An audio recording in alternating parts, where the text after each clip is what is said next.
One of the questions that Joel asked me as he was thinking through this conference was, he says, do you have some, favorite stories from church planting in small towns? And I was thinking through, man, I got lots of them. But anyway, I want to tell you this one story. The church was probably only about 2 years old, and one of the things that people in the community recognized about our church is that we're willing to, reach out and kind of like do weddings for people, all right? And so I had this high school guy, he was 2 years older than me, he wanted to get married.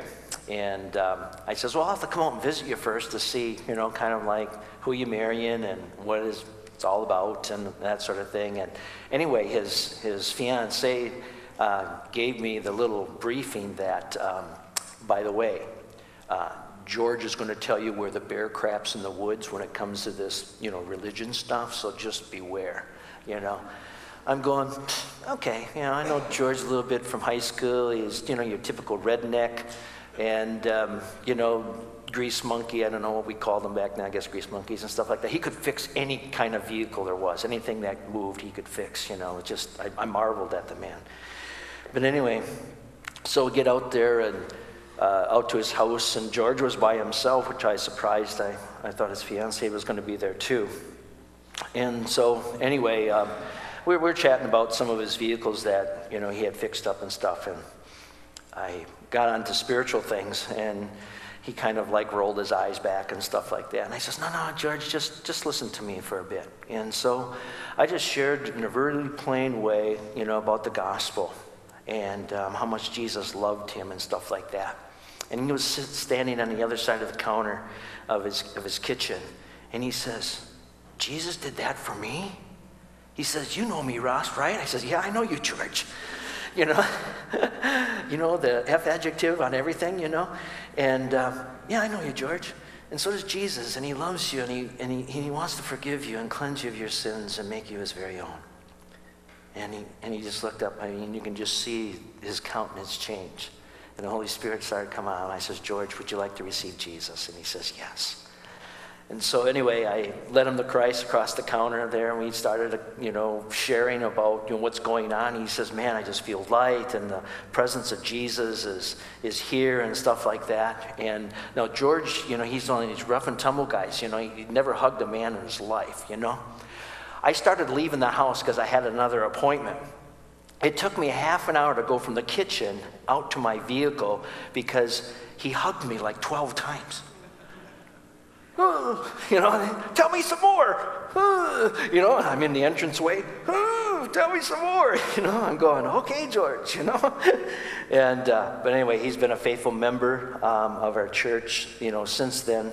And he's started a ministry called God's Help Ministry, which came out of one of the trips that our church sent down to Katrina when it went down. And George really got a burden to use his skills and stuff like that to help other people in our county who have rundown homes and who need firewood cut and that sort of thing. And so that's really awesome. But that's one of the privileges of planting in small towns, and it's just a really awesome thing. All right, a little bit about my background. I was born and raised in Tomahawk. As Joel said, I moved back to our hometown. My wife was also born and raised in Tomahawk. We are high school sweethearts, and that's a typical thing that happens in small towns. They marry their high school sweethearts and that sort of thing. I was raised in a Roman Catholic Lutheran background. My father was Roman Catholic. My mother was Missouri Synod Lutheran. And all of us kids were raised Lutheran. And I won't go into the story why all that happened, but my mom pretty much ruled the house, and my dad was an alcoholic, so basically the kids did what mom did. Anyway, my wife, though, she was a staunch Roman Catholic. In fact, her mother's brother was a priest, Roman Catholic priest. And so that made for interesting dynamics. And the reason for that is this, is that my mother insisted that I marry a Lutheran gal that was blonde, that was blue-eyed, and had a bachelor degree. All right? I mean, she had it all rolled out for me, even in high school. So go out and find one of them and marry them. Mary's a brunette, you know, green eyes, Roman Catholic, large family, poor, and is only going to have a high school education, you know. And so I ended up marrying her, you know, and of course my mom didn't like that too well. And in fact, when we left the house to go to our wedding, I says, well, let's go to the church. And my mom's response was, what wedding are we going to, you know? I'm going, ooh, you know, that's something else. So anyway, y'all know that Roman Catholic girls don't have a grid to put on being a pastor's wife. Y'all know that, you know.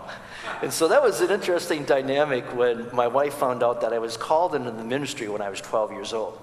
Here I am sitting in little Podunksville, Tomahawk, Wisconsin, 3,500 people. I'm in the basement of this Missouri Synod Lutheran Church. There's probably about between 24 and 30 of us guys in confirmation class, you know, was during the boom, you know. And we were such a rowdy group that the entire basement was set up with these 8-foot rectangular tables, and there was only 2 people at each table strung throughout this whole basement. And the guy sitting next to me was one of my buds. His name was Tiger, okay, Tiger Zastro. And Tiger and I, we used to get in all sorts of trouble together, you know, shooting ducks out of season and catching muskies when we weren't supposed to and all that jazz. But anyway, so I'm sitting there in confirmation class, and you need to understand that in rural America, you know, I mean, this church just wasn't attuned to the culture, because on Saturday mornings, confirmation was on Saturday morning from 8 in the morning till noon. And on Saturday mornings, during the fall, you did a number of things. You went grouse hunting, we call them partridge, you know, in our neck of the woods. Grouse hunting or duck hunting, or you hunted deer with bow on Saturday morning. I mean, Saturdays, I mean, weekends, you hunt, you know. What's up with this pastor who wants us kids, you know, to be in this blasted confirmation class, you know? And so you could start hunting legally anyway in Wisconsin at 12. I hunted a couple years earlier than that, but anyway. So I'm sitting in this confirmation class, not wanting to be there, wanting to be out hunting, you know. And so I'm sitting there going, la, la, la, la, la, la, la. And all of a sudden there's this voice that comes and says, I'm going to make you just like that man right up there. I'm looking around going, Tiger's yanking my chain. He's messing with my mind, you know, or something like that. I'm looking over at Tiger, and he's dilly-dallying around with something else. And that wasn't Tiger, you know. It wasn't someone way over there, stuff like that. I'm going, okay. And then the voice came again. I'm going to make you just like that man right up there. And all of a sudden I realized, it dawned on me, because I started getting goosebumps, and it was the first time I've ever experienced the presence of God. And God called me in the ministry.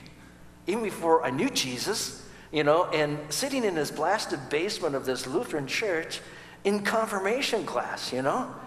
And so anyway, I recognized that it was God. And fortunately, the Lutheran pastor that we had, bless his soul, John Ezra, he loved the scriptures. I mean, that's where I learned to love the scriptures, was from John, and he could preach like a wild man.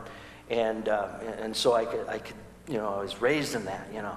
And anyway, so this is what I told God. 12 years old, heard this voice, knew God called me in the ministry, you know. And so I told God, I says, I tell you what, I'm going to go out and sow my wild oats first, and then we can come back and revisit this at another time. I tell my young people when I ever give my testimony, don't ever do that with God.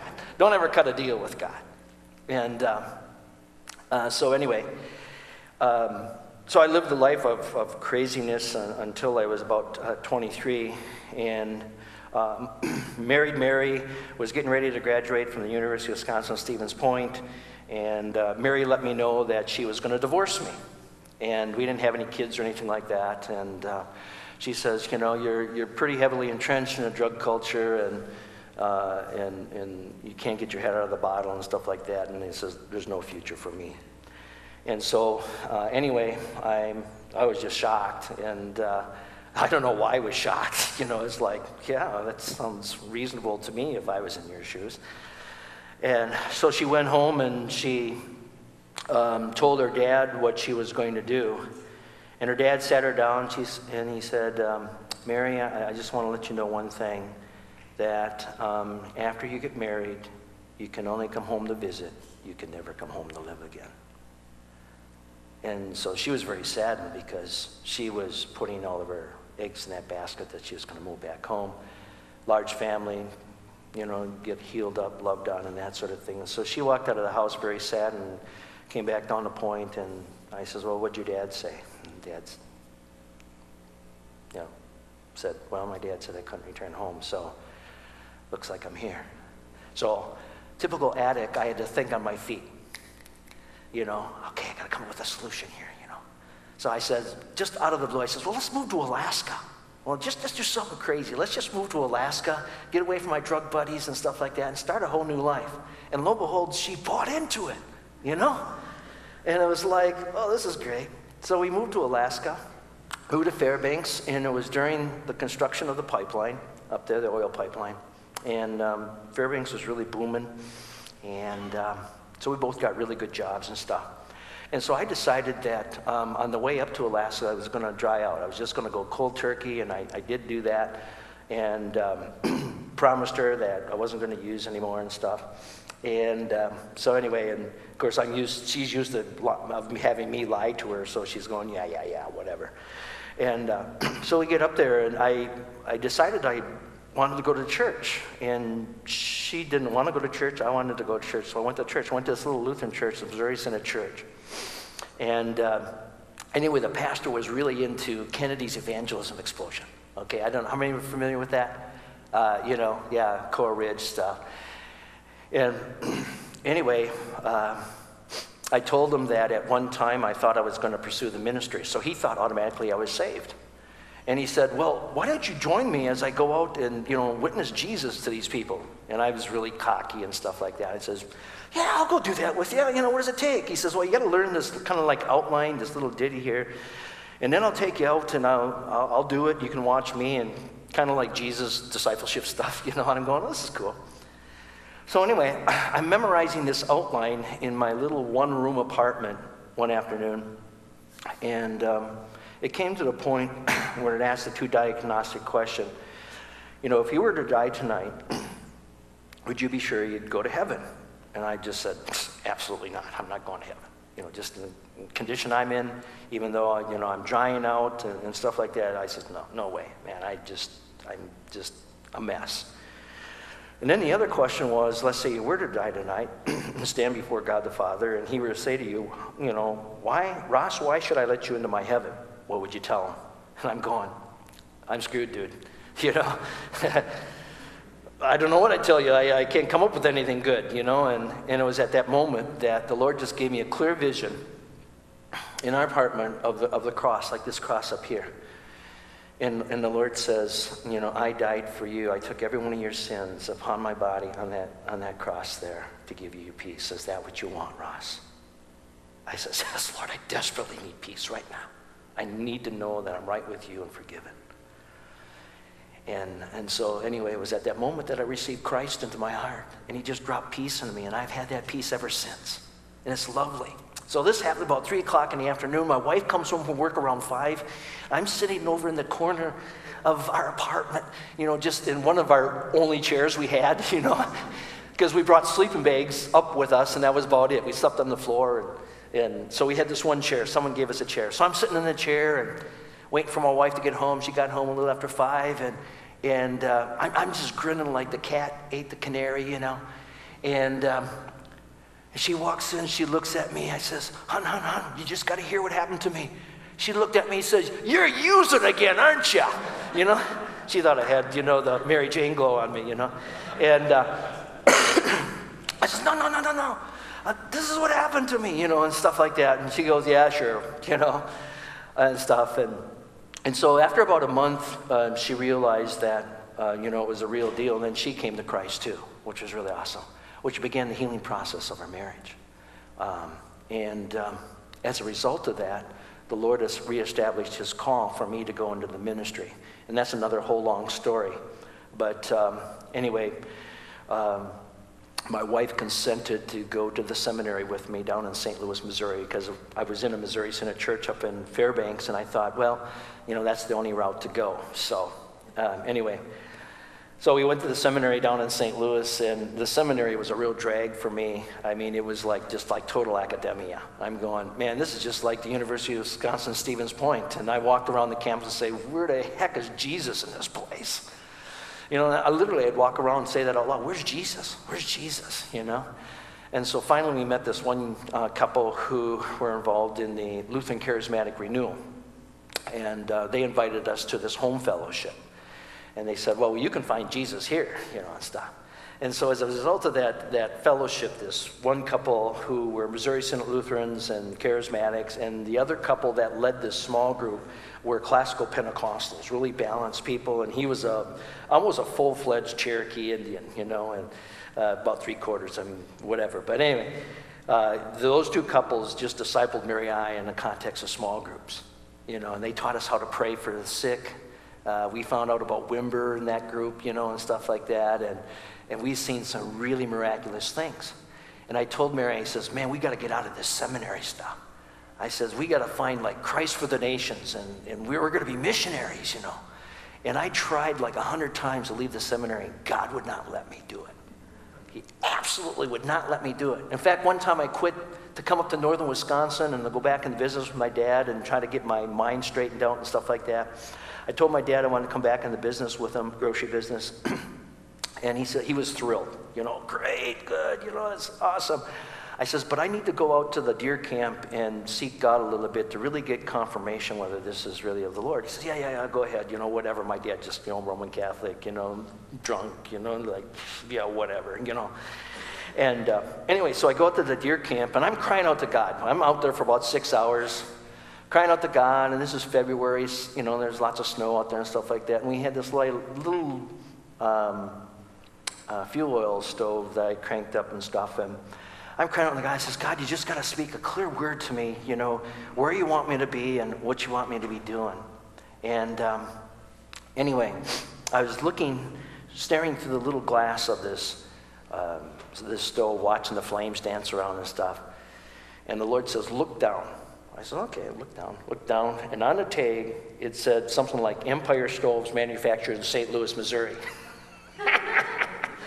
Shut the stove down, hiked out of the bush, you know, told my dad I was going back to the seminary, you know. So it was like one of those deals. I mean, you know, just wouldn't let me leave. And so anyway, we graduated from the seminary, and during the seminary we had 2 boys. One of them happened to be Down syndrome.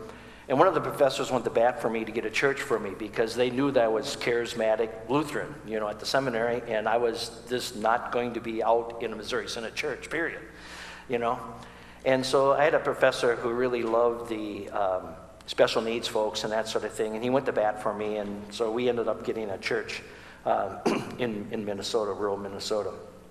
And then we pastored that little rural church, and so it was a church of about 55 people, all gray-haired people, you know, and hardly any of them knew Jesus. That shocked me, you know, and it was like, I mean, he'd been going to church for years and years and years, and I'm sitting there going, I got to do something about this. And so I just preached the gospel, you know, and many of them came to Christ, which was just really awesome. Awesome. One of my favorite stories was Elvin Rotzak. He was a farmer, and his wife came to church. His wife came to Christ through that particular church. And anyway, his wife invited us out to their farm, and Elvin was going to show the preacher a thing or two, kind of like George before. So we get out to the farm early morning, dairy farm. Elvin's sitting at the kitchen table, you know, he's got his bibbies on, you know, got many teeth missing, you know, and stuff like that. And in his mid-60s or so.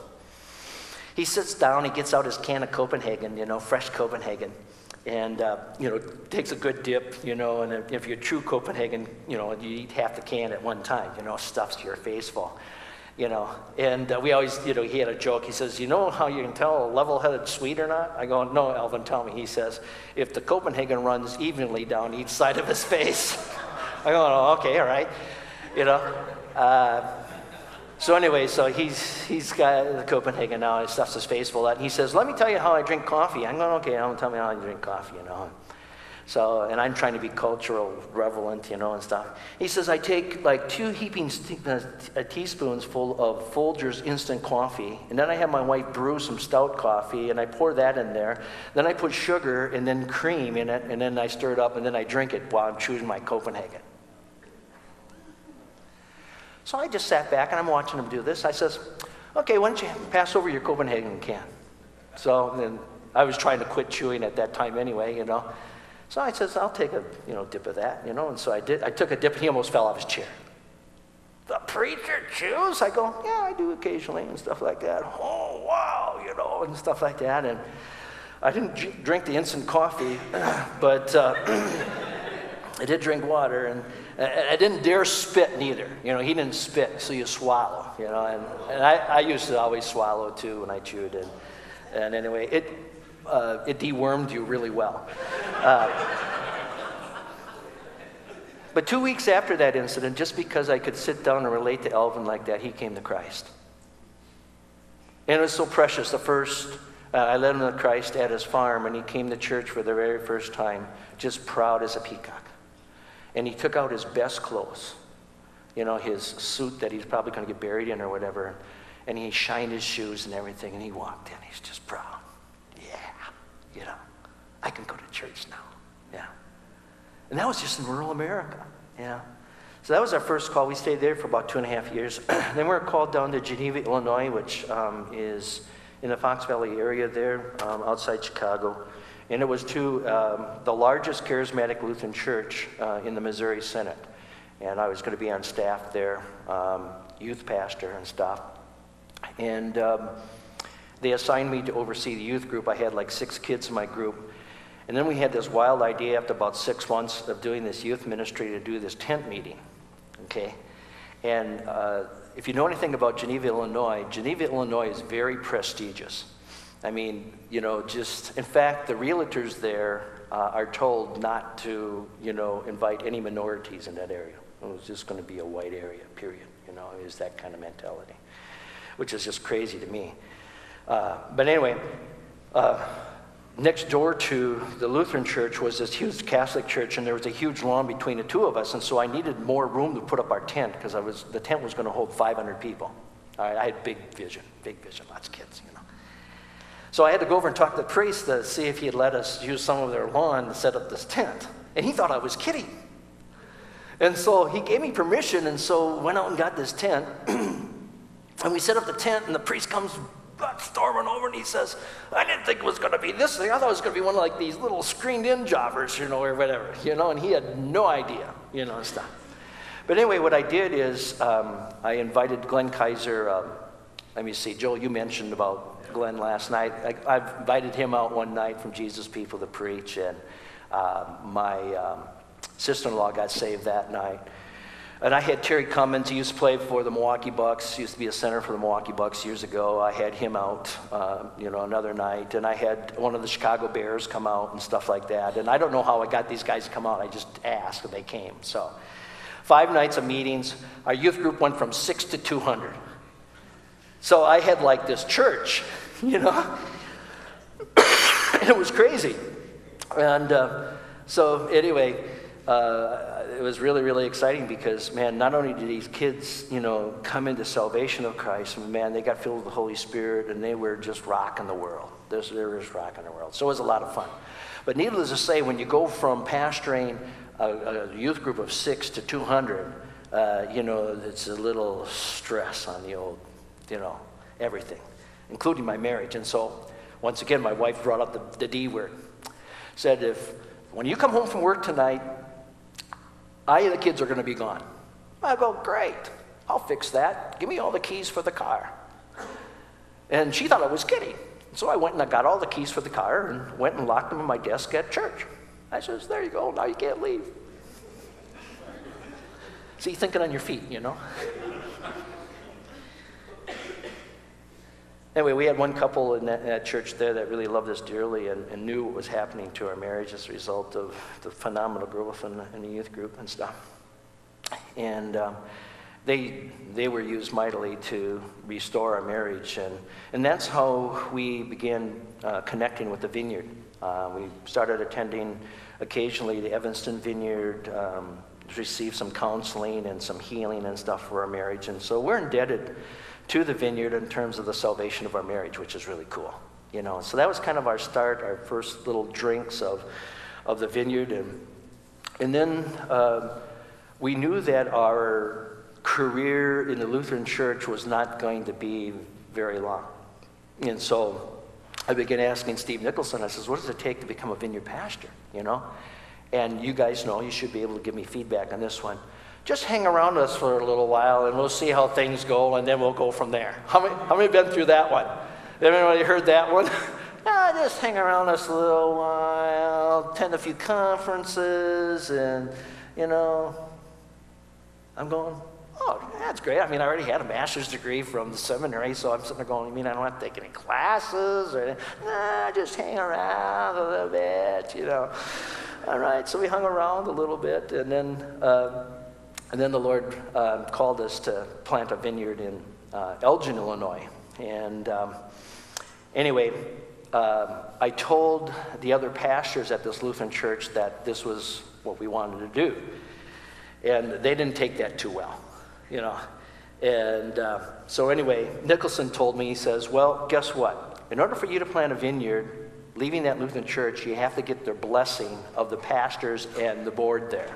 I'm going, yeah, fat chance, you know. And so anyway, I presented it to the staff and to the pastors, and I says, this is what I need in order to happen. And so anyway, it took a whole year for them to come on board before they would release me to plant. And so it was just like, wow, this is just crazy. So we planted a church in Elgin. Elgin at that time was a town of about 80,000. It was multiracial. It had about 65% white. And then a larger percentage was Hispanic, and then blacks, and then some Asians. So it was a lot of fun. And so we worked primarily with the Latinos downtown. We worked with gangbangers and stuff like that as part of our ministry. And we wanted to go downtown to reach the downtown people and stuff like that. And so that was a brand new experience for Mary and I as rural kids, you know. But we had good fun with that and raised the church up to 200 plus. And then the church found out that we never had a honeymoon. You know, you never tell a church about your private life in terms of what you had and what you didn't have, you know. And so, I don't know, somehow or another my wife said, oh yeah, we never really took a honeymoon, and so we've been married 20 years, and, you know, and so the church says, well, we need to send them on a honeymoon. And so we had like 2 or 3 millionaires in the congregation. One says, oh, I'll you know, cut a check for the airfare. Another one gave us just a bundle of cash for food. And we stayed at the YWAM base there on the Big Island at Kona and stuff like that. And then, so they laid hands on us and prayed. And one of the girls said, I'm just getting a picture of this mongoose. I don't know why I'm getting a picture of a mongoose. I don't even know if that means anything or anything. I'm going, I don't know. You know, Ricky Tikki Tavi. Remember him, you know? Yeah, Ricky Tikki Tavi. And so I said, yeah, whatever. So we get over, fly over, you know, and on the Big Island. Big Island's great place. And we're sitting, this is the second morning at the YWAM base having breakfast with, you know, a bunch of their staff and stuff. And all of a sudden this critter zips across, you know, the ground. We're eating outside. And zips across the ground and goes into the bushes, and, you know, I just caught it on. I said, hey, what was that? What was that critter there? And one guy says, oh, that was a mongoose. I'm going, oh, really? Mongoose? So, freaked out. So I knew I have, you know, whenever the Lord begins speaking things to me 2 or 3 times, it's always a heads up for me. It really is. I'm sitting there going, okay, I told my wife, I says, God's going to speak something to us while we're in Hawaii. So we're typically rebellious people, my wife and I, and whenever we go to a place like this, we kick around with some of the rowdy locals and stuff, you know, and they'll tell you where the great restaurants are, you know, and everything else that's happening. Well, this one couple told us about this closed down resort, and they're refurbing it and stuff, and so the whole beach was closed, and so no one's at the beach. So this guy says, yeah, just go out there, go out to the construction workers, tell them that such and such said you gave her permission to go down to the beach, and you guys just had the whole beach for yourself. It was awesome. I mean, my wife and I are on this beach, you know, mile-long beach in Hawaii, you know, it's all that. I mean, it was awesome. So we're sitting there chatting, you know, and stuff, and I'm swimming a little bit. And then Mary pops a question to me. She says, you know, Ross, you know, if you had to do ministry all over again, or if you had to do what we're doing all over again, what would you do? And for the life of me, I don't know why this popped in my mind, but I said, I think what I'd do is I think I'd move back to our hometown in Wisconsin so that our kids could get exposed to our families and our parents and that sort of thing. And she about fell over because when I left Tomahawk when I was 17 years old, I burned all the bridges. I was cursing that place, and I said, I'm never coming back to this armpit of America, and all those sort of things when I left for school over in the Twin Cities. And and so she was just shocked. And so we met another couple, locals, and they happened to be Christians, and they invited us to go to church there.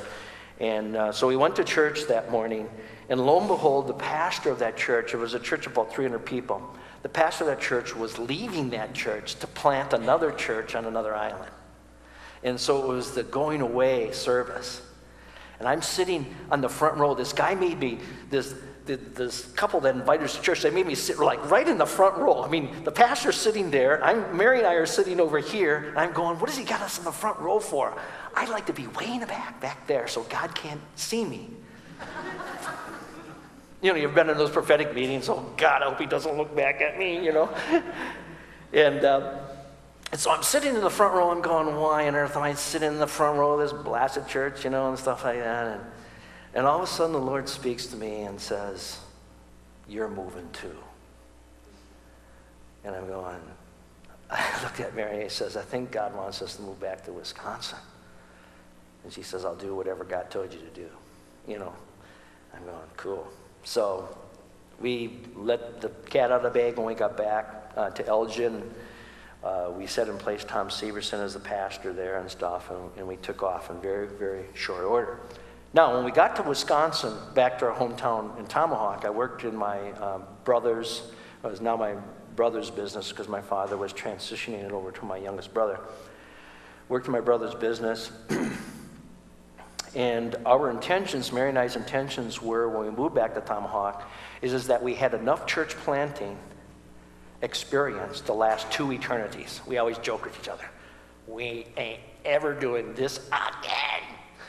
No more church planting, And anyway, so our thoughts were concerning ministry was as we were going to buy a rundown resort, refurb that, and began ministering to burned out and wounded pastors and wives and families. And it's a big ministry. Bert brought that up, and we know that that's a reality out there, and it's a necessity to have that. And so we just want to do that as an ongoing thing, And we had a little bit of experience with that at the Elgin Vineyard. We had, I think, 8 pastors and their families go through our church through a healing process and then got back out in the field. And in fact, one of them planted the St. Charles, Illinois Vineyard, Dan Rack. So anyway, so that was our intentions. Going to work on the grocery business, just kick back. I could start chewing Copenhagen again, not feel guilty about it, being a man of the cloth, and maybe have a few brewskis every once in a while, as long as I don't get too crazy, And so anyway, and then about a year of that, we were attending a charismatic church in that town, and my son Nathan was about 15 or 16 at the time, and he realized that I was dying. I was dying. And he says, Dad, he pulled me aside. This is a 16-year-old son. Pulled me aside, sat me down, and he says, Dad, you got to preach. That's what you're called to do. You got to preach. And he says, why don't we start a church in Tomahawk? And I'm going, you out of your mind, And he says, Dad, we as a family can do it. We'll do it as a family. And our daughter was about 3 years younger than him, and Hannah, we carried on this conversation later on. Hannah says, I'll do children's ministry. Nate says, I'll do youth ministry and help out with worship. And Dad, you preach, and we'll just start in the living room, And I'm going, whoa, dude, this is pretty crazy. And so anyway, Mary and I prayed about it, and the Lord spoke to us Isaiah 43. And one of the scriptures in Isaiah 43, it says, say to the north, give them up. Say to the north, give them up. Say to the north, give them up. And I don't know if you ever have the Holy Spirit do that to you, but whenever there's a verse that comes and it just quickens in your spirit and you have to speak it out loud. And so I'm prophetically speaking that out loud. Say to the north, give them up. Well, give them up. I stood actually to the north, looked out my window, and says, give them up. Like that. And so I was prophesying over the north. I'm sitting there going, oh, that means I'm going to have to start something then, So anyway, we just sat on that for a while, and Mary really resonated with it. We went over to the Twin Cities and visited a vineyard over there, and they had a guest preacher, and Mary and I says, let's just go up and get some prayer from this guy. We won't tell him who we are, what we're about, and stuff like that. And so we go up and get some prayer, and the guy looks at us, and he didn't know us, who we were or what we're about and stuff like that. And he looks at both of us, and just before he said anything else, he says, does Isaiah 43 mean anything to you guys? And of course, anybody's prophesying over me, I just remain a real poker face. Because, you smile or shake or whatever, that just adds fuel to the prophetic guy, That's why if I prophesy over you, don't just be like a mummy, just like.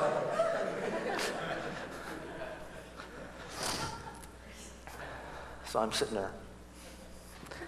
Mary is too, Not a thing. Pray. So he prayed over us and stuff, and yeah, all right. So 2 witnesses, okay? So that's 2 witnesses. I'm sitting there going, now we already said we weren't going to plant because we had enough planting for 2 eternities, and so we need one more confirmation. And so about a month after that, we cruised down to the Elgin Vineyard. They were doing something special or whatever, and they wanted me to be there for whatever. And lo and behold, they had David Ravenhill there. David Ravenhill happens to be Leonard Ravenhill's son. Okay, and he was the speaker that day, which was really cool because I met Leonard Ravenhill and had a conversation with him, out in Anaheim before he died, which was really awesome. I mean, that guy. Anybody ever hear Ravenhill preach live? No? Anybody? Oh, yeah. Michael has. That bony finger and holiness. Man, I tell you what, if you didn't start repenting in the first 5 minutes of his preaching, there's something you better check your pulse to see if you're alive, one of those guys. So anyway, his son, David, was at the Elgin Vineyard, and so Mary and I just said, hey, let's go up and chat with Dave a bit, and not tell him what we want to, what we're thinking about and stuff like that, and just have him pray for us. So he laid hands on us and quoted that exact verse that the Lord gave us in his prayer. And Mary and I both look at each other. It's a done deal. I mean, we don't have any choice but to do this now, And so I began arguing with God, even though he confirmed it 2 or 3 witnesses. I began arguing with him. I says, look, Lord, this is our hometown. Remember what you said in the scriptures? A prophet is not honored in his hometown. You said it. I didn't. And,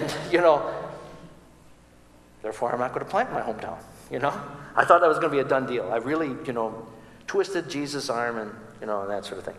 And anyway, he says, yeah, I know I said it, but just let me take care of that. Okay. All right. So anyway, so we started out in our living room of our house. And after about 2 months, we had like 30 people coming to our living room. One of the things that Mary and I decided, though, that when we started this church, what we didn't do at the Elgin Vineyard, is when we started the church in this small town, is that we wanted 50% conversion growth, okay? And we prayed for 50% conversion growth. There's 3 types of growth: conversion growth, transfer growth, and the Roman Catholics know this one real well, biological growth. That means having kids, and that sort of thing. So, anyway, and so we agreed to that and stuff, and lo and behold, like the first 3 to 4 years, that's what we had. We had 50% conversion growth and 50% transfer growth, which is really awesome because, man, when you got converts, it's just really fun. It's just a lot of fun and stuff. One of our first converts was a gal who was a Jehovah's Witness. And I remember we were having a small group down at the coffee shop downtown, and we were doing Experiencing God on Blackaby stuff. And anyway, the gal who owned the coffee shop was leading her particular small group as we broke up after, listening to the video or whatever. And this coffee shop owner got a chance to lead this gal to the Lord. And so that was just such a thrill. I mean, to see someone come out of a cult like that and embrace Jesus. And she's just really on fire for Jesus even to this day, you know, which is really awesome. She's one of our prophetic people, and you know, and she shares Jesus with people, and it's just really, really awesome. So, okay.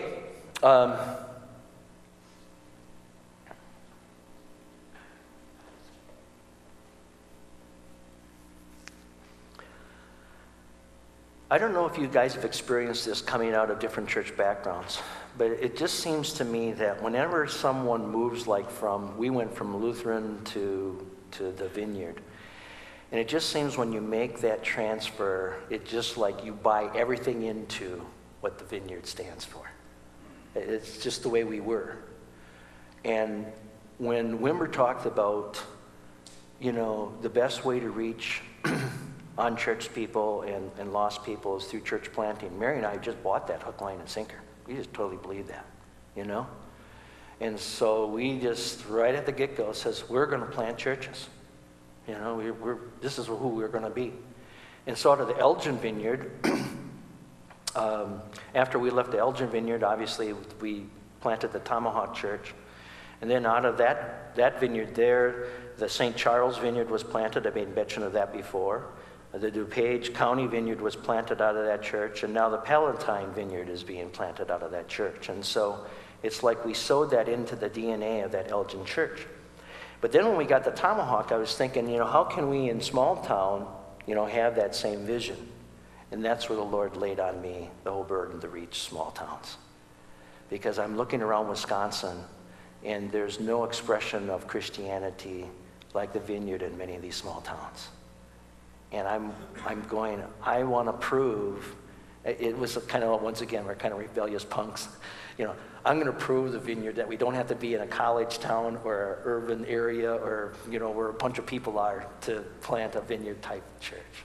And so, you know, we planted the church in Tomahawk. But we did that, and the Lord spoke to us, and then he began speaking towns to us where he wanted Vineyard planted. One of them was Green Bay.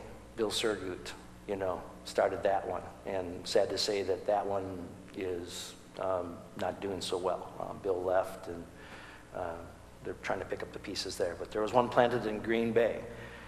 We had a vision to plant one in Wausau. We planted one in Wausau in 2003, and I'll tell you some mistakes we made with that one. We had to shut that one down, okay? And then in 2005, we had two different church planters on the cooker, and we planted one in Rylander, Wisconsin, which is north and east of us about 18 miles, and then the other one was in Chippewa Falls near Eau Claire. And so anyway, I made some mistakes in doing that. It wasn't so bad sending out the Wausau plant because they didn't take too many people with us. Now you need to understand that we're a small church. I mean, we're like, at that time, we were around 200 people when we planted the Wausau church. And then when we planted the Rylander and Chippewa Falls church, we were about 250, I think, then. And so, but in a small church, sending out two plants on the same year, that is suicide. If you guys are contemplating that, come on up here, I'll slap you silly. Because it was like, I don't know what was a matter. Steve Nicholson must have been having a bad day when he advised me. I said, Steve, I says, you know, I got this guy's chomping at the bit to plant and, you know, send him out in April. And then I got another guy, Mike and Trish Hool, they're with us today. I'm going to call them up in just a minute. That they want to plant in Chippewa in the fall. And Steve says, send them both out. I'm going, okay, you're the guru. You're the national church planter. You must have a pipeline to God, so you must know what I'm talking about, so I'll just do it, you know? And, of course, I was just, like, proud as a peacock, you know. Oh, yeah, two church plants, small church, you know, same year. Almost killed us. I mean, a lot of infrastructure left. Money walked out the door. I mean, the people who, you know, are serious about reaching people for Christ, I mean, they're walking out the door with their pocketbooks. I didn't even calculate any of this. I just thought, oh, this is what God wants, we'll do it. You know, kind of going back to my Pentecostal roots. Yeah, if it's God, we're good, John, you do it. My cross to bear. Well, I'm trying to feed my family and chase the wolf mortgage roofer, you know, whatever. And Anyway, so we made a lot of mistakes in our plants. So now, the Wausau plant, the mistakes on the outline there, the failures, I want to just talk more about the failures rather than successes. The Wausau plant, I made the mistake, and I heard it spoken this morning in our conversation at the house, is that I assumed that the point guy, was vineyardized enough, okay? Now, Michael Gatlin is developing this mechanism. You've seen him in the airports where you walk through, you have to put this foot here, and then you raise your hands like this. It's like you're worshiping God. Okay, vineyard, it was vineyard. Thank you, Jesus. The guy says, hold still, okay? They're good to go. We need to create one of those. It would have saved me a whole crap load of problems, Walk into the booth. Evan, are you vineyard enough? Yes, I am. Good. I mean, just think of the craziness that how we function in this movement. Oh, are they vineyard enough or are they not? And it's all subjective, isn't it? And it's like, would somebody please in the movement rise up and say, this guy's vineyard enough, this guy ain't,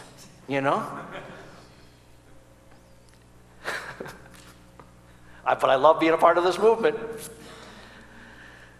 Don't take me wrong, but I wish we had one of those. And so that was a case where the guy wasn't vineyard enough, and so things didn't go real well, with that plant there. So we ended up having to close down. Anybody experienced closing down a plant here? Anybody? Okay. It's not very happy, is it, Jim? Yeah, it's just, people's lives and that have invested, money and time and energy and, all that. And you have to sit around a table and say, I think we need to shut it down and just let things, settle for a little bit before we consider replanting here. And so that's what we did. We shut that one down in 2009. But lo and behold, I believe in the resurrection because God is percolating something new in Wausau, Wisconsin right now. In fact, some of our most radical conversions over the last couple months have come out of that town. People travel 40 miles to come north to our church, and we had this South African guy come to Christ, and he was just like a total train wreck, And I remember, he came to one of our men's groups, in fact, one that I had, and, his name is Yaku. I said, Yaku, you need Jesus. He says, yes, sir, I know. He had that kind of that broken, that kind of funny English that they speak over there. And so he came to Christ in the men's group, and so that was one of the really cool converts. And now we're going to begin starting, a small group down there and see what God's going to do. And so we're hoping that, the Lord will resurrect something there. But anyway, so Mike and Trish, why don't you guys come on up? All right, I remember the very first time Mike visited, they sat way back there where Malcolm is. See where Malcolm is? Way back there? They're incognito. Okay, they're trying to hide. And there's no way that you can hide from these. And so anyway, I cruised back there by him and began chatting with him and stuff like that. And Mike was telling me he comes from a Roman Catholic background and that his uncle was a missionary in Africa, that Michael ministered with his uncle in Africa. Was it Kenya? I can't remember. Kenya and Tanzania. Kenya and Tanzania, yeah. And stuff like that. And I just looked at him and I didn't say anything to him. I says, dude, you should have never, ever told me that. And so I'm just trying to teach you guys how to identify leaders here, Because in our neck of the woods, it's predominantly Roman Catholic and Lutheran. And there's lots of Roman Catholic grandmas and mothers who are praying for their sons to become priests or their daughters to become nuns, okay? And this is kind of a pool I look for in terms of leaders, because these gals have begged God to raise up leaders for the church. And guess what? God honors those prayers. But most of these people get married and, have kids. And if you have kids, you have to have sex, and that's just not so kosher in the Roman Catholic Church for priests, At least legitimately, anyway. And so anyway, and so when I get an RC guy, saying that he's been in Africa with his uncle who's a priest, and I'm sitting there going, cool. Also with Mike, Mike moved to Tomahawk. He's from a little town west of Tomahawk, Medford, Wisconsin, and Tricia is too from Medford, yeah. And anyway, Mike became the head basketball coach, and Tomahawk was very successful with that. And so I'm sitting there going, cool, a big fish. I call him big fish. A big fish in a community, you know, that had high profile, that's going to know, the community knows who he is before he even knows the community. Exactly. And the local radio station knew what his lineup was going to be before Mike even began coaching the team. So go, share that. Well, we moved to Tomahawk.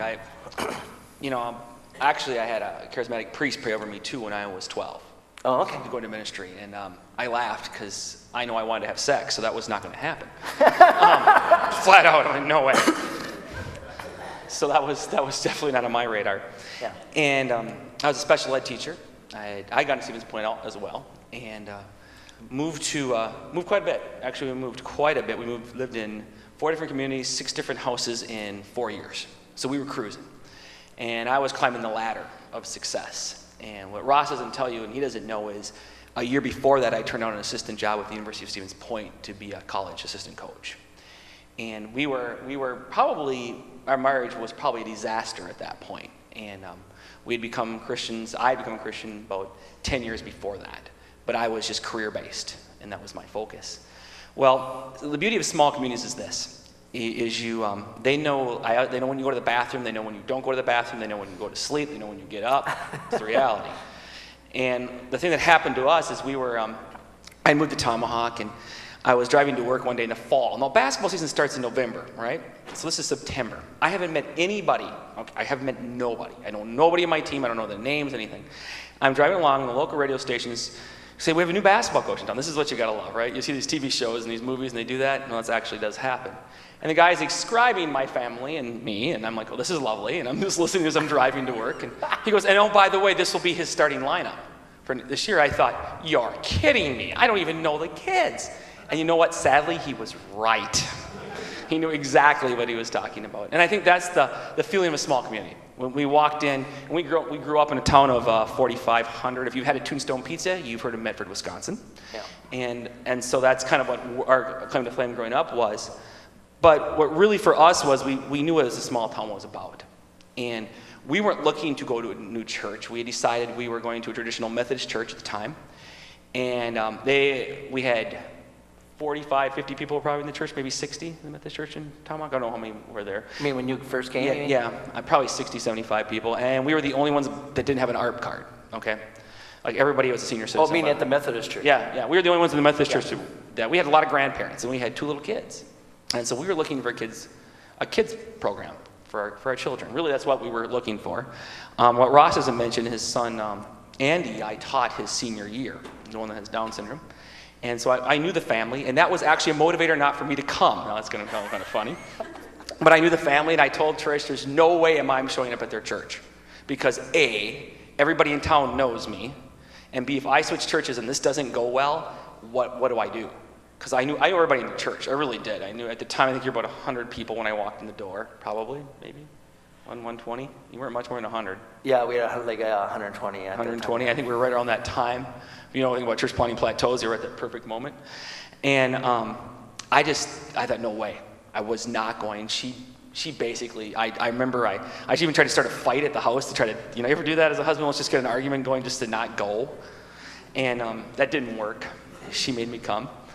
And so God kind of cornered us here and brought us to Tomahawk. Awesome. So anyway, what's really cool is these guys really got vineyardized. All right, they could actually go through the machine and say, oh, because they really started buying into things. And I know Trish doesn't have time to share any of the ins and outs, but she comes from a very hellacious background and received lots of healing through the vineyard, through mainly your women's small group and stuff. And that was just really awesome. And so I could tell just from the ladies who were sharing that, oh, well, Trisha's not only getting healing, but she's getting it where she can, actually begin ministering to it too as well. And don't you just kind of, I literally, my life was saved because of the Vineyard. I came from, like you said, a hellacious background, came out of a cult background, actually, where a lot of abuse occurred, and was very physically ill when we came to the Vineyard, to the point where we had spent 50 grand at Mayo, probably. I mean, I was a case study at Mayo because of all these health issues, and it was a VLI healing intensive, that on the VLI physical healing intensive, just one of those power encounters, was me. And God just broke loose on everything. And my family, my biological family stinks. I've been disowned twice by him. But now I have a new family, and these women in my small group just came around me and loved on me to the point where I could get that healing. And then the really cool part is now I can pass that on to other people. And last year at the pastor's retreat at Green Lake, God was very vividly showed me on the Wednesday night of worship, you are alive because of this group. And so to me, I literally owe my life to this family, and I'm just so excited about it. Mm-hmm. Yeah, awesome. And Mike, why don't you just share maybe some of the mistakes or failures that I made, that I made as a sending church with you guys. Well, when I saw the outline and it said successes and failures, I was a little scared that I was just the failure that was on his outline for church planning. I thought, oh crap, we're gonna have to be up here and talk about all our failures. And I think, first of all, before I even get into this, this is the thing of small towns that I think we need to remember. And I just recently had someone tell me this talking about Chippewa. I said, everybody in Chippewa, they need Jesus too, not just the urban areas. And if Ross doesn't plant the church in Tomahawk, I don't have a wife today. And then the people in Chippewa don't get to see Jesus either. Mm-hmm. And I think we forget that causation, correct? And I think for me personally, that's what I've really realized over the last year, that I've quit measuring success by expectations. You know what I mean by that? We toured the Columbus Vineyard yesterday, and I call it the mothership. We went home to the mothership and saw this. I pulled in, I thought I was going to Disney World. I wasn't quite sure. I walked into one. Same expression when I saw the Magic Kingdom than I saw the Columbus Vineyard. But anyways, I was a little feeling that way. And I realized we got sent out the same time Rhinelander did. And unfortunately, we were the second one out of the chute. And we didn't realize what that really meant. We were in it all the way. And to really be honest, we didn't want to lead the Tomahawk Vineyard initially. We were chomping to go, but Ross knows this. I was trying to talk God into 3, 4, 5 more years there. And God says, you have to go now. You can't wait. We didn't understand what that meant. So we went. We thought we had a clue what we were doing. I'd read all the manuals. I'm a teacher by nature of a master's degree in education on top of VLI. So I read to solve problems, right? That's what a good academic does. And by the way, the books don't work. You just read them and follow them. You have to actually, figure it out. And so we spent this process of figuring it out. But what had happened in the process of this is we lost contact with Tomahawk. We lost contact. And we didn't know what we were doing. We didn't have a coach. And that was really my fault. Looking back at all this, and Ross was looking at his mistakes, and I would tell you it was my arrogance, my pride. I thought I was successful in everything I did. I did it myself. It went well. I came into the basketball program at Tomahawk. They were losing by an average of 50 points a game. The season before I got there, we won the regional championship our first year. So I kind of felt like, whatever we do, it's going to work. Because it's what it does for me. Whatever I do, it works. I mean, that won't sound arrogant, but that was my try. If you work hard enough, you will be successful. That's what I was raised as. So as long as you keep working hard, you'll always do well. And for the most part, my track record, it worked that way. Until God said, no, it takes me, not you. And so God spent about 3 years beating the snot out of me and telling me, enough's enough, Michael. But in the process is we didn't turn to each other and talk to each other. So Ross, being the hardworking person that he is, and in Wisconsin, by the way, it's a high value. It's high value, I think, in our country, but in the Midwest, hard work is honored more than anything else. And nothing wrong with hard work, but we weren't working smart. We weren't communicating. We weren't talking about relationship. We weren't working smart. And what I started to realize through this process is I had to change my expectations. Like going to Columbus Vineyard was not going to be Chippewa Falls, Wisconsin. What they had on Easter is the size of our town.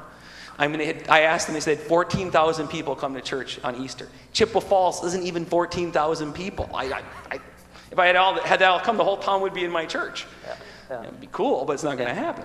Yeah. So I had to change my expectations. And we realized through it that we weren't talking and we weren't communicating. And so when I would struggle, what would happen is Trish would pick the phone up and she'd call Ross and say, Mike's quitting today. You might want to call him. And so sure enough, the phone would ring. How you doing? And I'd say, well, not so well.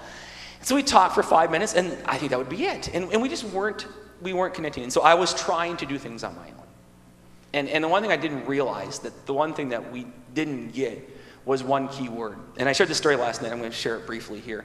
Is I was sitting at a Starbucks in Eau Claire, Wisconsin, which is south of us, about 20 miles. And Eau Claire, this couple was sitting outdoors, and they were really loud. And it was a young guy who was all excited to church plant.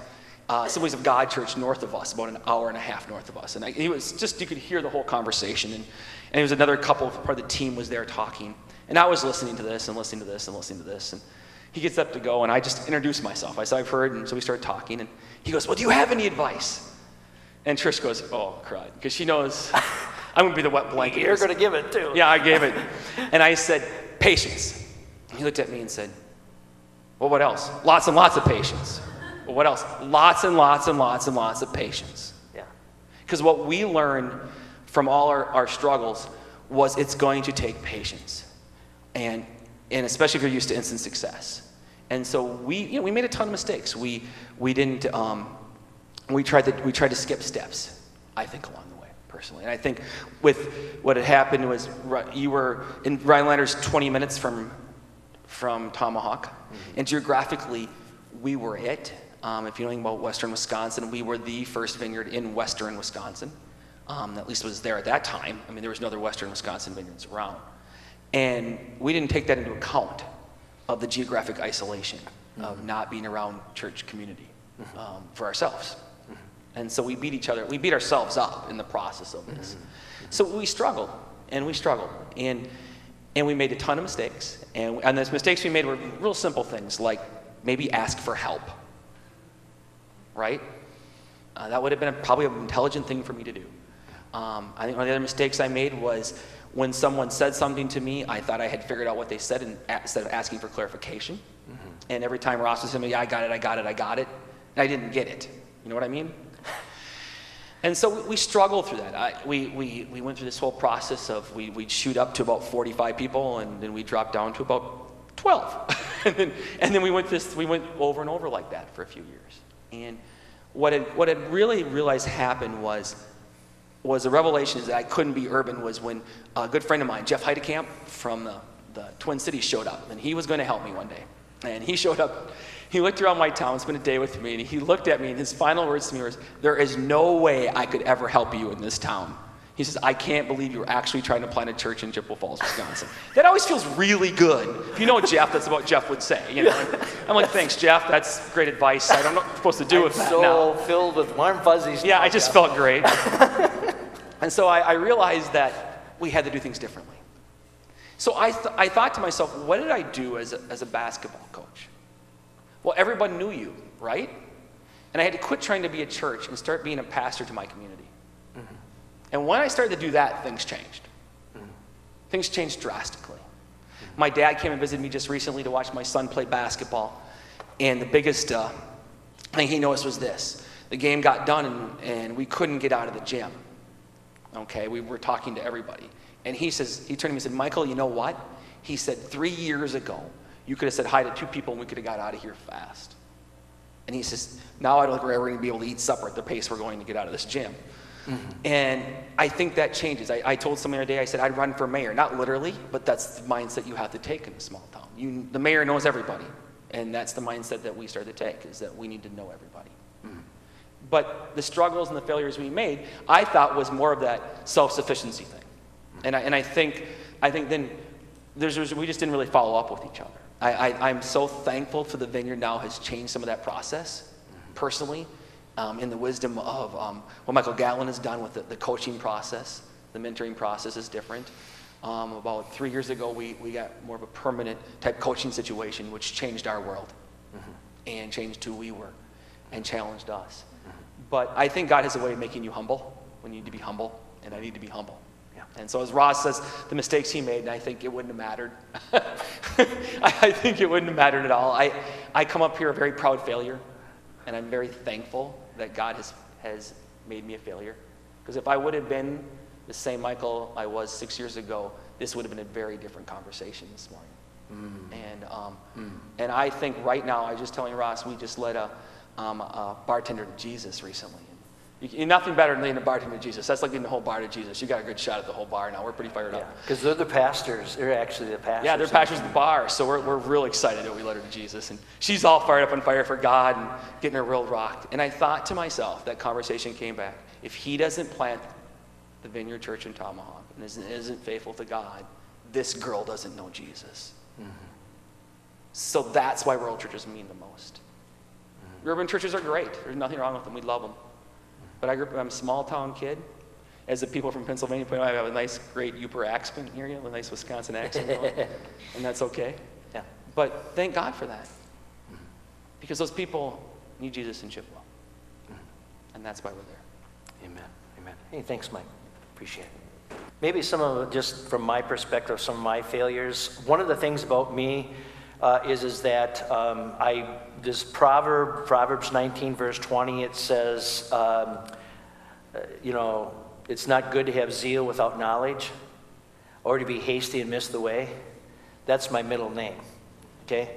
And I basically tell the congregation, I'm typically 18 months to 2 years ahead of God, always, in terms of visionary stuff, and stuff like that. But I want it done like right now. I mean, my wife and I are both pretty entrepreneurial, and it's like, okay, let's not let the grass grow underneath our feet. Let's get going, But zeal can get you in a lot of trouble, like sending out 2 plants at one time, and the other thing. So I think we just need to really, be zealous, but make sure that we function in tune with reality and that sort of thing. The mistakes I think I made with all of our plants is not developing the team before it went out. Jim's going to talk a lot about this on the multi-site thing, which is really good. I mean, Jim's got it like down to who needs to be what and all that sort of thing. So you're in for a real treat with him. And so that was the responsibility for me as the lead guy to actually oversee the building of the team before sending it out is something that I just, it was kind of a hit and miss thing.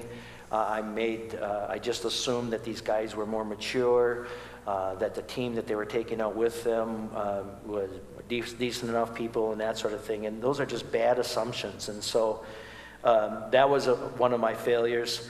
The other one was similar to Mike is that I've also functioned on the premise, if I can do it, anybody can do it. When my wife and I look at each other, we're just common people. We're not, Bill Hybels 10-point people. We're not really all that gifted people, And, but we still function under the attitude that if I can do it, anybody can do it, which is, that's not true. The other failures that I made was just the whole business of systematically being able to allow the plants to go out with a bit more financial stability, to have a system or a plan for that. That was one of my failures too as well. Mike talked about the overall support from the sending church.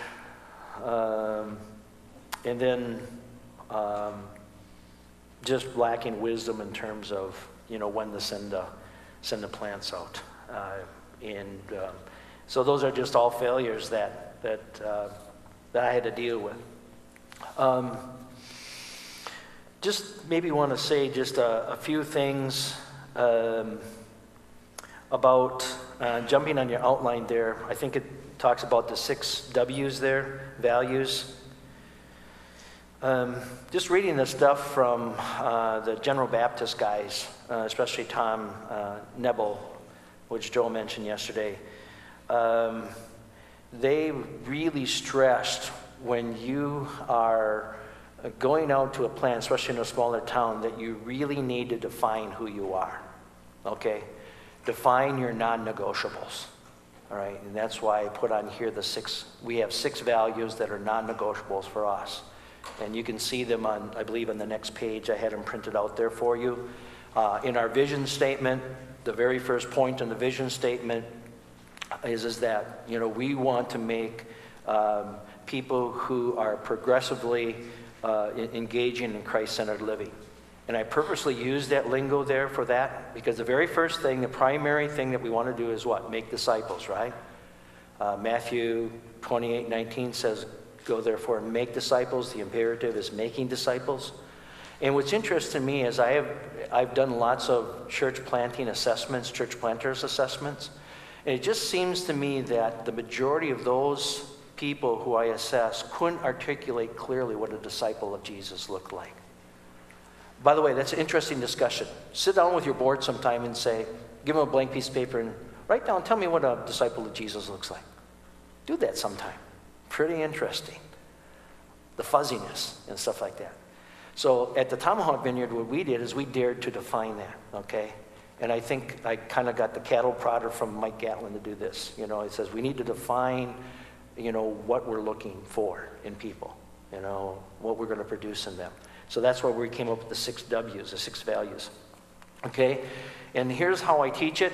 It's really simple. My membership class with the youth, I use a hand. The W is for worship, and put the thumbs up because worship is really thumping. That's what I tell everybody. And that's a joke, you know. And but look at that phalange. You take this phalange here, and it touches everything else that we do. Try to do that with your pinky. That pinky over that. And if you're a guitarist, maybe you can do it. But anyway, worship is a priority thing. And boy, thank God for John Wimber, who brought that front and center to focus on Jesus. I mean, that's one of the most refreshing things of being in the vineyard. We can come and we can worship here today, get our focus on Jesus, and just love on him. Isn't that cool?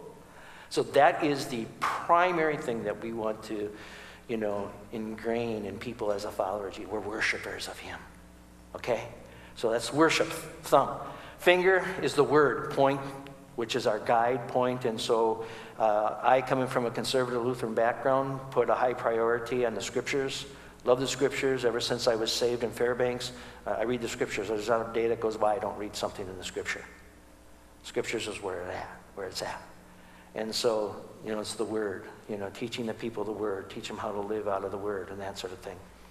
The longest finger here is what we call winsome witness. And I've been around Christianity for 35 years now, and I've seen a lot of loosome witness. You know, people stuffing tracts up people's noses and all sorts of bad witnesses. But we want to emphasize that part of being a follower of Jesus is that you're going to be a winsome witness. Everyone's going to have a winsome life, you know, to draw people, make the gospel attractive. The ring finger is walk, and that has to do with our relationships. Probably the ring finger at the Tomahawk Vineyard is the one that the Lord has really emphasized. I mean, he's really put his anointing on that. He just allowed us to build community. People walk in our doors, and one of the things that newcomers say is that we feel like this is home. I mean, without even hearing the sermon, you know, seeing this handsome guy preach, or even before, our good-looking guitarist, strums one chord, they just said, this feels like home, And the reason for that is that I very purposely station people with gift of hospitality at the door. That's why it's very crucial to engage your people out of the context of their giftings. And one of the most important gifts that I look for in our church when they go through our shapes class is that they have the gift of hospitality. I'm on them, and I begin grooming them, and then they greet people at the front door.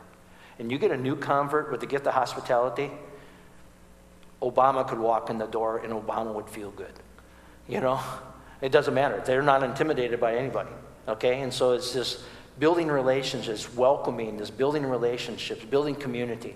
My son Nate came on board as staff with me. He's been on staff now for 3 years. Worked with Jim, in terms of developing our small group system there. And I told Nate when he came on board, I said, it's going to take you 3 years to get a small group system going, even in a small church. And I was right. He thought he could do it in 18 months. I said, okay, go ahead, try. You know, and so finally we got small groups really humming at our place, which develops relationships, and we actually have the majority of our conversions happen in the context of our small groups. In fact, my son-in-law, who is an excellent guitarist, excellent worship leader, but like totally introvert, I mean like, I'm introvert, he's introvert, we get in the same room together, we look at each other, hi, hi. You know, it's like one of those type deals, you know. But anyway, he stepped out of his box, began a men's small group, and this trimester, he led 2 unbelievers to Christ. Ryan Baker? I'm going, you gotta be kidding me. He goes, yeah, Ross, I did it, you know, and stuff like that. And that's really exciting. So, you know, so out of the walk, we developed that, just the atmosphere of community. And that just permeates our whole, everything that we do. And let me tell you something, the younger generations, at least the generation below me, the 2 generations below me, is that they're dying for relationships. They really are. And if you can provide a church that has community and that is just really welcoming people, let me tell you something, you'll have young people coming in your door. In fact, our major point of growth right now is that group of people. High school kids all the way up to early 30s. They're coming in. And it's exciting the snot out of me. Why? Is because I know that the youth are the future of our church. We just celebrated our 15-year anniversary a couple weeks ago. And one of the things I said, I have great hope for this church. And the reason for that is because of all you young people here. Otherwise, we're not going to be in business 5 years from now. You know. So anyway, that's the walk. And then the pinky is we do the works of Jesus, and we emphasize 2 things on the works of Jesus. Ministry to the poor. And by the way, when you're ministering in a small community, we ministered primarily in 2 different areas. Young, extreme young, we took care of the kids and the elderly. And let me tell you something, in a small town, when you take care of either one of those groups or both of them, the town loves you. They'll do anything for you. Especially if you go to the nursing homes and on a regular basis and minister to those people and stuff like that. And man, you can have a ball doing that, you know? And then with the kids, like Mike and Trish mentioned, is that if you take care of the kids, the parents will come. And we're finding that both in our children's ministry as well as in our youth ministry. My son Tim is the one who runs our youth ministry. He averages about between 55 and 60 kids on Wednesday night in a youth meeting. Most of the kids don't have a church background and stuff, but what he's doing for some of these kids who don't have, quote unquote, a legitimate father, we're having a passing into manhood for them, you know, and it's just an awesome thing. But it gives us an opportunity to invite actually their biological dads to come and see this, you know, and it's a really, really cool thing. So you provide entry levels. So we talk about ministry to the poor. And then the other P with under the works is doing the power stuff of Jesus. And the reason why we chose the pinky for that is that we want to do, especially ministry to the poor, don't let your right hand know what your left hand's doing, and our power ministry, in other words, healing ministry, deliverance, and stuff like that. We want to do it out of the humility of Jesus, and so that's why the pinky, humility, okay? And then the final W is our open hands, and that's where we wise investing. That anything Jesus gives us, we're willing to give away. So we're open-handed about whatever, anybody or anything. In fact, I tell people when they come into our church, I said, we don't put handles on you. You might be here just for a season in your walk with Jesus, and then you might need to go someplace else to grow, or maybe a seminary, or maybe you're going to go out and plant or whatever. But I just want to let you know that we don't have handles on you, because God has given you to us just probably for a season to groom you up and send you out, you know. And so we just want to invest those people, you know. And so that's wise investing. So we use that as an open hand. And so almost anyone in our congregation who's gone through the membership class, they can raise their hand. I says, okay, let's have a quick quiz. And they'll rattle these off for you. And they'll say, okay, that's what a follower of Jesus looks like. And so when you plant in small towns, you absolutely have to be clear about what you're producing. And let me tell you something, the professional people that will come and check you out, it takes about 5 to 7 years for professional people to come in and check you out, by the way, in a small town. So if you are planting in a small town, it's tenure, it's patience. Okay, you got to hang in there, because the movers and shakers in towns aren't going to look at you probably for about 5 years. They'll come and check you out and stuff like that, and that sort of thing. But to come in and throw in their hat with you, it's about 5 to 7 years. But when they do, boom, lots of growth. We have we have 2 doctors and a physician's assistant and a whole gob of nurses that are coming to our church now. And let me tell you something, we rock at the hospital. I mean, they let us go in there. We run a small group out of the hospital. On Tuesday mornings, it's really cool. We're in this room and God shows up, and the people, staff from the hospital who don't go to our church, you know, they come into this and they just get the socks knocked off of them. In fact, this last Tuesday, we were at the small group, and this gal, she comes from a conservative Lutheran background. She was sharing, just opening up her heart and saying, you know, my husband's an alcoholic, and I'm dealing with all this pain and stuff like that. And all of a sudden, she stopped abruptly and she says, oh, I'm sorry. I didn't mean to be that honest or that open. I don't want to turn this into a recovery meeting. And of course, us vineyard guys are in there chuckling away and says, that's okay, Deb. A couple of you ladies go over there and lay your hands on Deb. Pray for Deb. Just starts crying, you know? And so they get a chance to experience what the power of God is all about. But in the hospital, what's really cool is, too, in a small town, I'll have the hospital call me, you know, like in the middle of the night and say, hey, there's a guy dying. The family is just absolutely broken up. And you're the only pastor in town that can come in and bring peace to this situation. I mean, we actually have nurses who recognize that, you know, us vineyard guys have something different to bring into that mix, you know. And so you go in, and it's just opportunities, not only to pray for healing for the guy in the bed, but also to minister to the family and lead them to Jesus too. And so, but it just takes patience. Mike says you just got to be there a long time and build legitimacy in the community. You're not a fly-by-night. And by the way, another thing in small town, I'm going to talk a little bit about this tonight, but if you don't have a building with a shingle out, you're a cult, you're a fly-by-night, you know, and so wherever you're meeting right now, make sure you're hawking, or you can send your hawkers out. I call them hawkers. That's just guys out looking for buildings or whatever and snooping around the community or whatever and trying to find something for you for cheap. Just do it, you know, and the sooner you do that, the better. I mean, when we moved from our living room to the Episcopal church, we rented the Episcopal church in town. We went from 30 in our living room to the very first service on Sunday morning to 55. Simply because people said, we will not come to your house because it's too much like a cult, you know? But as soon as you get into a building, a legitimate building in town, we will come.